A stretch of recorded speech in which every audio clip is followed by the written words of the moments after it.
प्यारे बच्चों, 8वीं कक्षा के गणित के दूसरे चैप्टर एक चर वाले रैखिक समीकरण के इस लेक्चर में आपका स्वागत है। इस लेक्चर में हम आपके गणित की प्रश्नावली 2.4 के प्रश्न नंबर 6 से लास्ट तक के क्वेश्चंस को हल करेंगे। इससे पहले हम पिछले लेक्चर में इसी प्रश्नावली के 1 से 5 तक प्रश्नों को हल कर चुके हैं। तो यहाँ जैसे मैंने आपको बताया कि एक स्टेटमेंट दे रखी है, एक पर्टिकुलर स्थिति के अंदर हमें क्या करना है कि जो जैसे स्थिति दे रखी है उसको पढ़ते जाना है और हमें एक समीकरण बनाना है। और समीकरण बनने के बाद जो समीकरण का हल होगा वहीं से हमें इस सवाल का उत्तर जो है वो मिल जाएगा। तो जैसे यहाँ पे हम पढ़ते हैं कि महुली गांव में एक तंग आयताकार भूखंड विद्यालय बनाने के लिए सुरक्षित है। यानी कोई जगह है, आयताकार जगह, वहां पर क्या बनाना है, विद्यालय बनाना है। विद्यालय बनाने के लिए वो सुरक्षित रखी गई है। इस भूखंड की लंबाई और चौड़ाई में 11:4 का अनुपात है। तो देखिए जैसे कहता है उसी के अनुसार हम यहाँ पर एक छोटा सा चित्र बना लेते हैं और फिर हम वहां से क्या करेंगे, एक समीकरण बनाएंगे कि लंबाई और चौड़ाई में जो अनुपात है वो 11:4 है। जब भी अनुपात दे रखा हो तो इसका मतलब हमें लंबाई और चौड़ाई मानने में कोई दिक्कत नहीं होती। लंबाई 11x और चौड़ाई 4x, क्योंकि अनुपात वाले क्वेश्चन पहले भी हमारे ऐसे आए हैं, तो उनमें हम इसी तरह से आगे x लगा करके मान सकते हैं। जिस चीज का अनुपात दे रखा है, जैसे यहाँ लंबाई और चौड़ाई का अनुपात दे रखा है तो लंबाई 11x हो जाएगी, चौड़ाई 4x हो जाएगी। गांव पंचायत को इस भूखंड की बाढ़ कराने में 100 रुपए प्रति मीटर की दर से 75,000 रुपए व्यय करने होंगे। अब इसके चारों तरफ आपने क्या करना है, बाढ़ लगानी है, ठीक।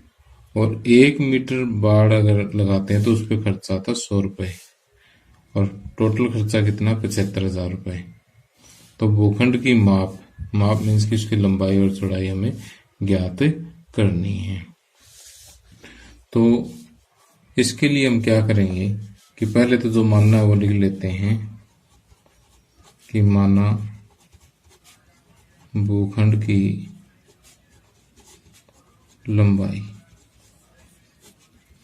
लंबाई मान लिया 11x है और भूखंड की चौड़ाई जो है वो 4x है। और इसका परिमाप कितना हो जाएगा, परिमाप क्यों निकाल रहे हैं भाई, परिमाप इसलिए निकाल रहे हैं क्योंकि इसके चारों तरफ बाढ़ है। बाढ़ कहाँ होती है, इस तरफ घेरे भी होती है, और घेरे की लंबाई क्या होती है, परिमाप तो होता है, इसलिए परिमाप निकाल रहे हैं। परिमाप का सूत्र होता है 2 गुणा लंबाई प्लस चौड़ाई।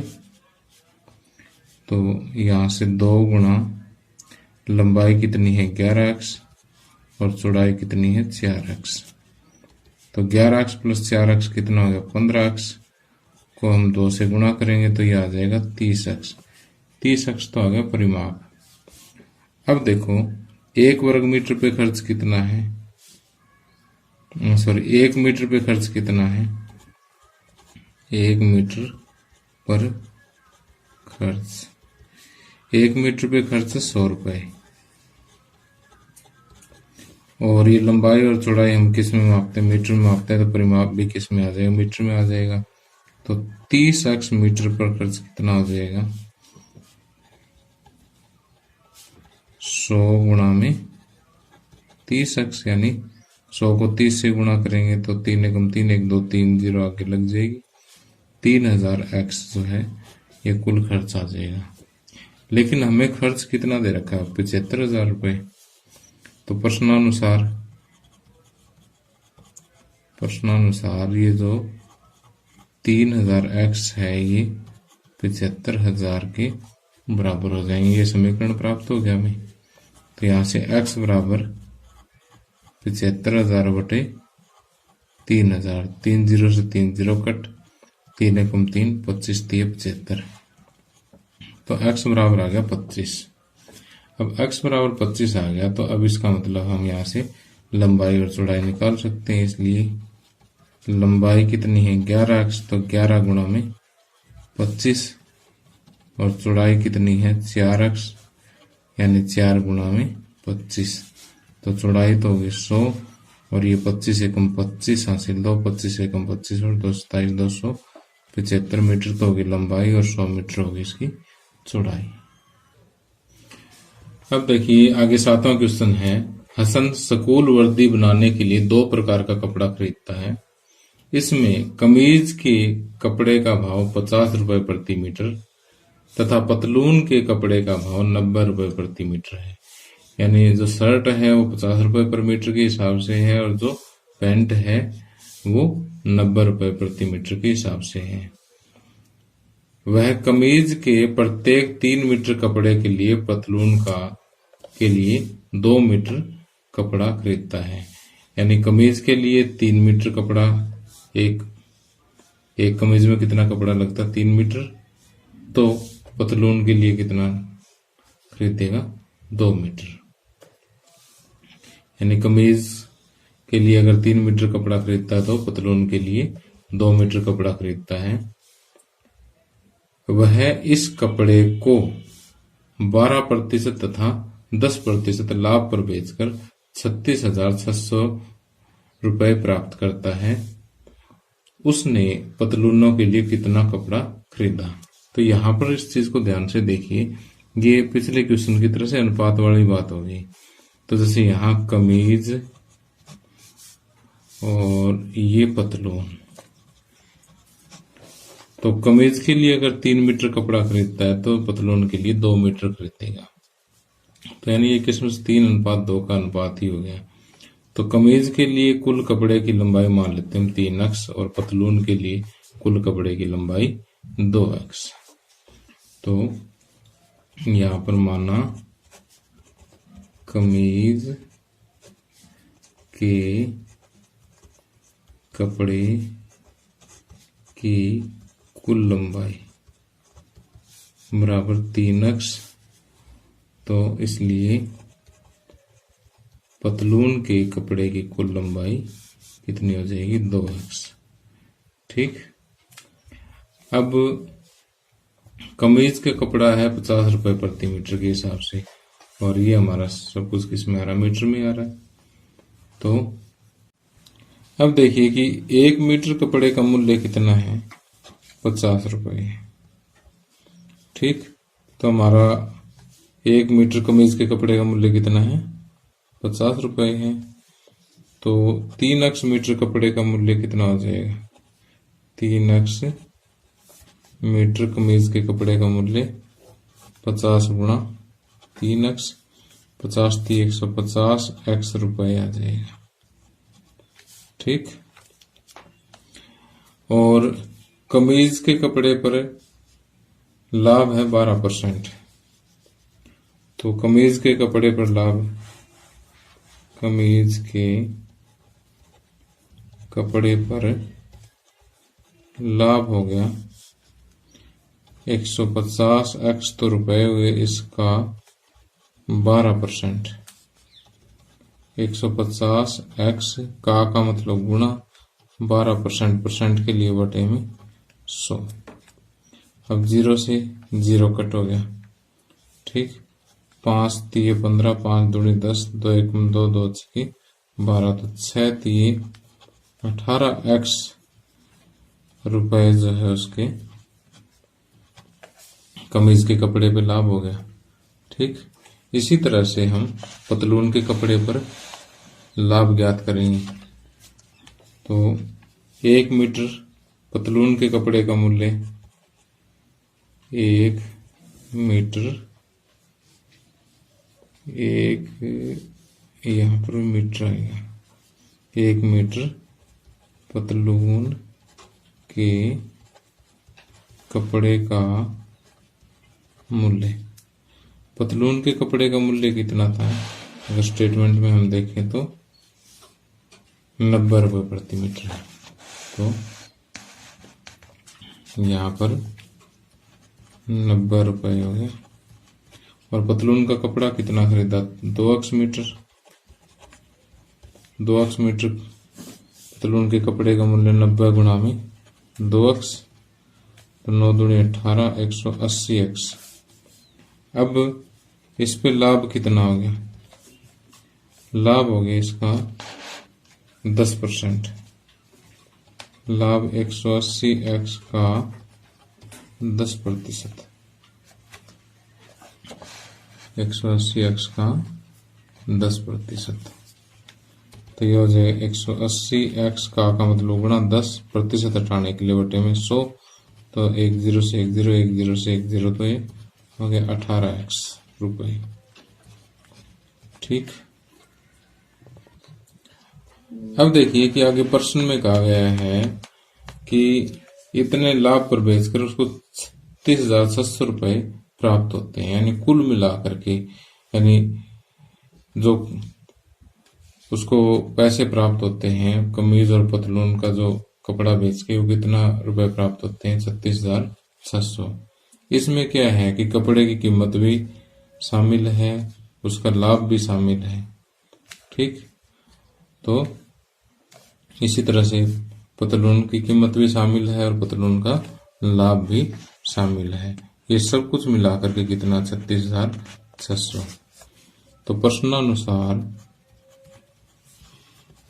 150x प्लस 18x, इतना पैसा तो उसको कहां से प्राप्त हुआ? कमीज बेच के प्राप्त हुआ। और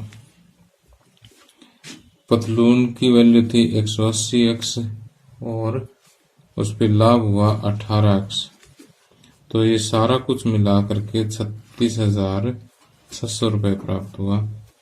अब इन सभी को जोड़ेंगे तो यह आएगा 366x बराबर 36,600। तो यहाँ से x बराबर आ जाएगा 36,600 बटे 366, और जब इसको काटेंगे तो कितना आ जाएगा? 100 आ जाएगा।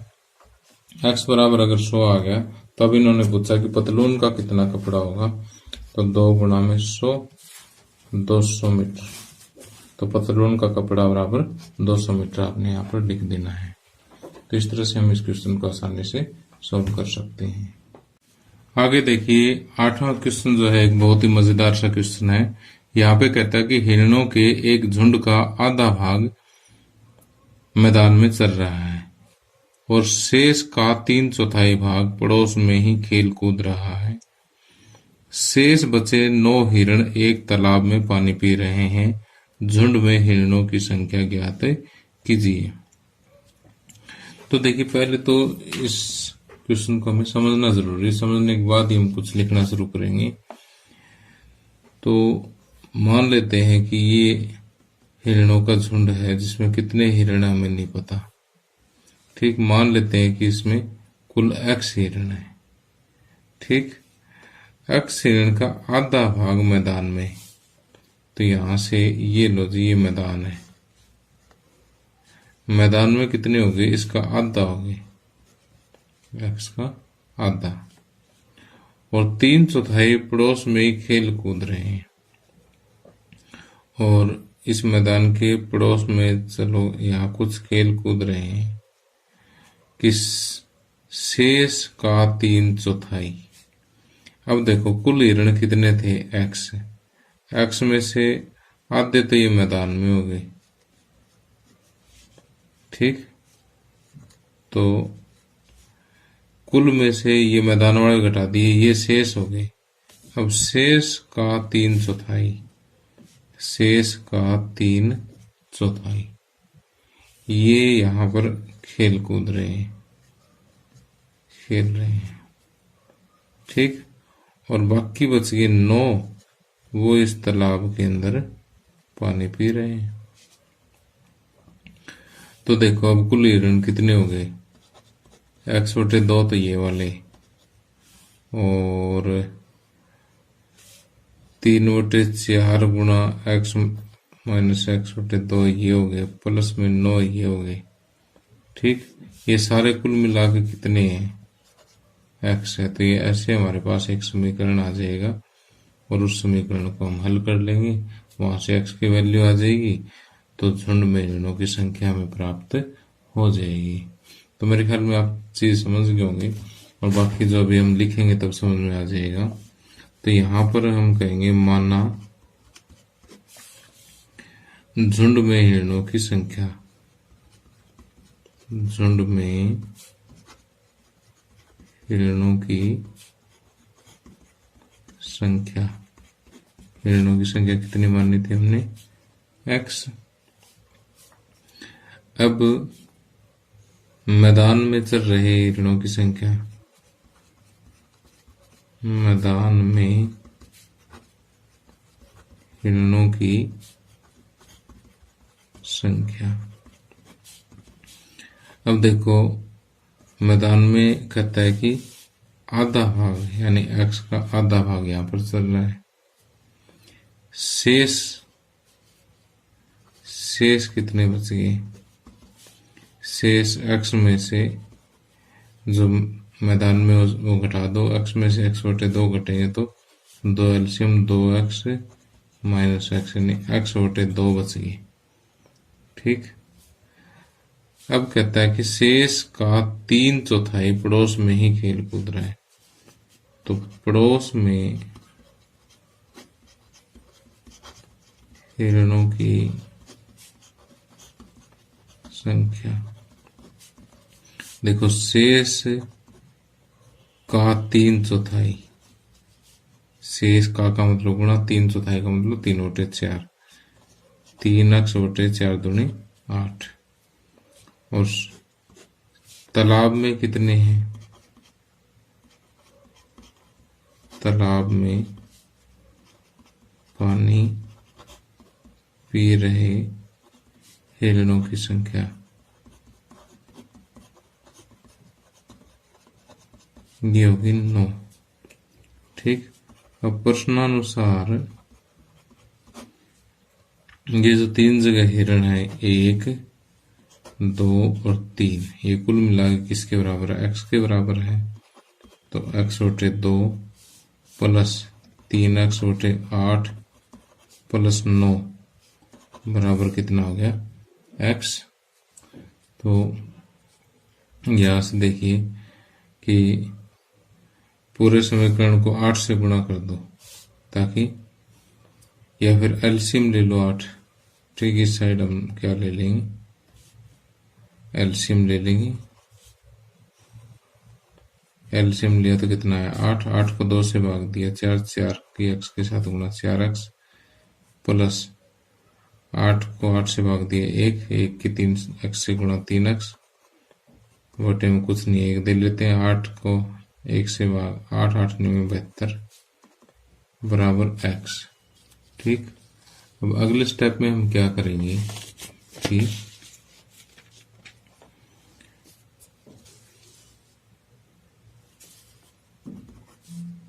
अब 8 के इधर गुणा कर देंगे, 4x प्लस 3x प्लस 72 बराबर 8x। उसके बाद 4x प्लस 3x कितना हो गया, 7x प्लस 72 बराबर 8x।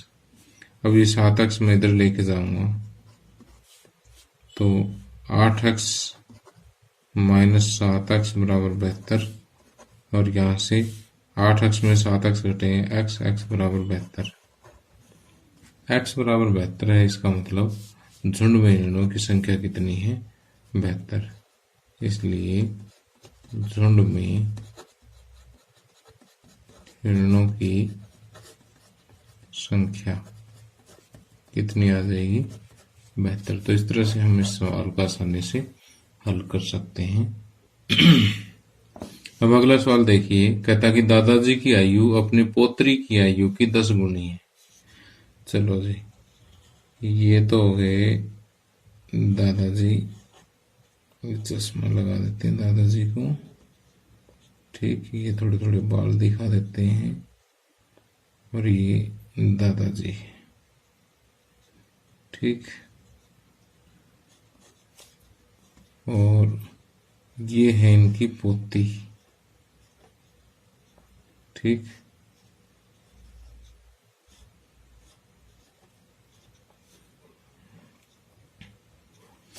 अब ये दादाजी हैं और ये इनकी पोत्री है। कहता दादाजी की आयु अपनी पोत्री की आयु की 10 गुनी है। तो छोटा कौन है? पोत्री छोटी होगी तो जो छोटा है उसकी हम इन सवालों में x मानते हैं, और दादाजी होगी इससे 10 गुना, तो 10 गुना होगी तो 10x हो गए। अब कहता है कि यदि उनकी आयु पोत्री की आयु से 54 वर्ष अधिक है, तो कहने का मतलब ये है कि दादा जो है पोती से 54 साल बड़ा है, यानी दादाजी की उम्र अगर पोत्री की उम्र में 54 साल जोड़ दे तब बराबर होगी। ठीक, तो यहां से आपको एक समीकरण प्राप्त हो गया। 10x, ये एक x इधर आएगा बराबर 54, और 10x में से एक x घटेगा 9x, 9x बराबर 54, और x बराबर 54/9, 9 1 9 9 6 54, तो x बराबर आ गया 6 वर्ष। ठीक, जब पोत्री 6 वर्ष की होगी तो दादाजी 60 वर्ष के हो जाएंगे। तो ये बिल्कुल आसान सा सवाल है। तो यहाँ पर लिखना क्या है, जो आपने मानना वो लिख लो। माना पोत्री की आयु कितनी है? x वर्ष, और दादाजी की आयु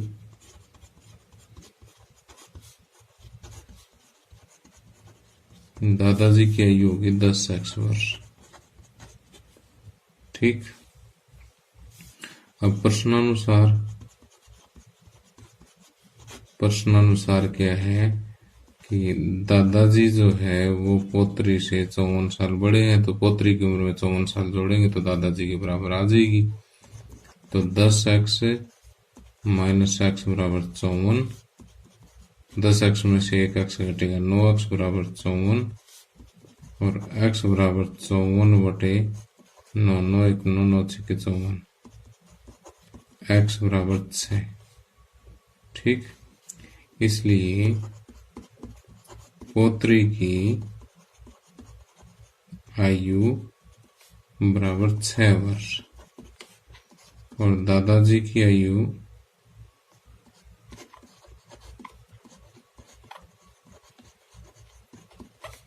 6 गुना 10 यानी 60 वर्ष हो जाएगी। ठीक,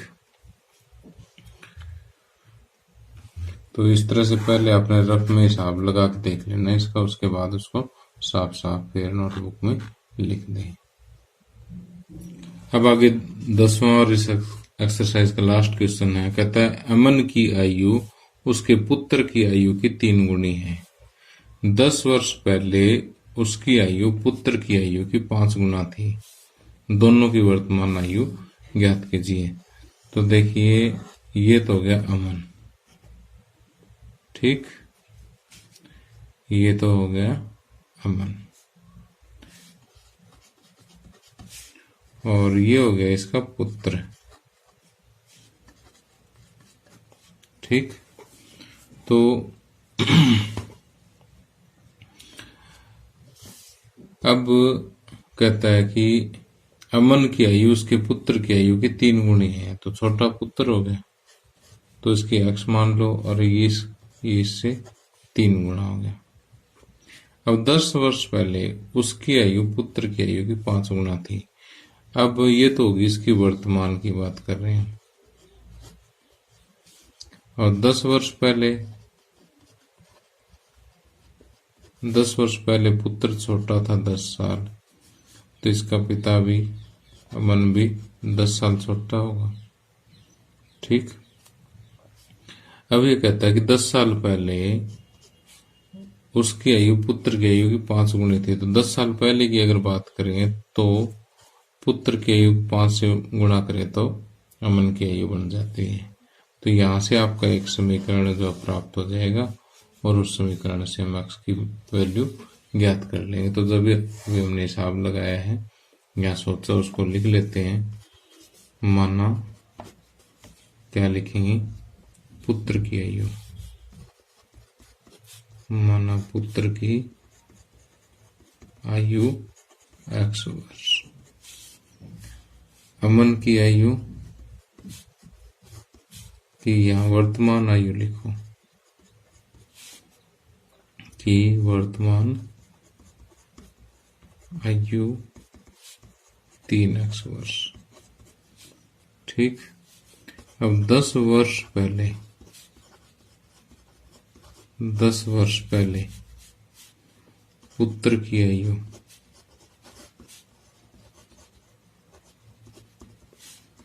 x-10, अमन की आयु 3x-10, इतना वर्ष हो जाएगा। ठीक। अब प्रश्नानुसार प्रश्न क्या कहता है कि 10 वर्ष पहले अमन की आयु जो है उसकी पुत्र की आयु की 5 गुनी है। ठीक। तो यहां से 3x-10 बराबर 5 के अंदर गुणा कर दो, 5x - 5 दाएं 50, x एक तरफ इकट्ठा करो 3x, इधर ले आएंगे माइनस का 5x, ये -50 और इधर ये जाएंगे तो प्लस का 40, तो ये आएगा -2x बराबर सॉरी ये 10 इधर जाएगा तो प्लस का 10 आएगा, तो ये बचेगा -40। तो यहां से माइनस कैंसिल हो जाएगा, x बराबर 40/2 यानी 20। ठीक। तो अब पुत्र की आयु कितनी होगी? पुत्र की वर्तमान आयु 20 वर्ष और अमन की आयु 20 × 3 यानी 60 वर्ष होगी। ठीक। अब अपना सवाल चेक करते हैं कि ठीक है या गलत है। 10 साल पहले देखो, पुत्र था 10 साल का और अमन था 50 साल का, तो 5 गुना होगी, इसका मतलब सम बिल्कुल सही है। तो प्यारे बच्चों, इसी के साथ ही लेक्चर समाप्त होता है। और इस प्रश्नावली से पहले आपको इसी टाइप के 2 उदाहरण और दे रखे हैं, मेरे हिसाब से आप आसानी से उनको सोल्व कर लेंगे। अगर ना हो तो कमेंट कर देना, मैं आपको सोल्व करवा दूंगा। तो आपको मेरा लेक्चर कैसा लगा कमेंट करके जरूर बताया करो। Thank you. Have a nice day.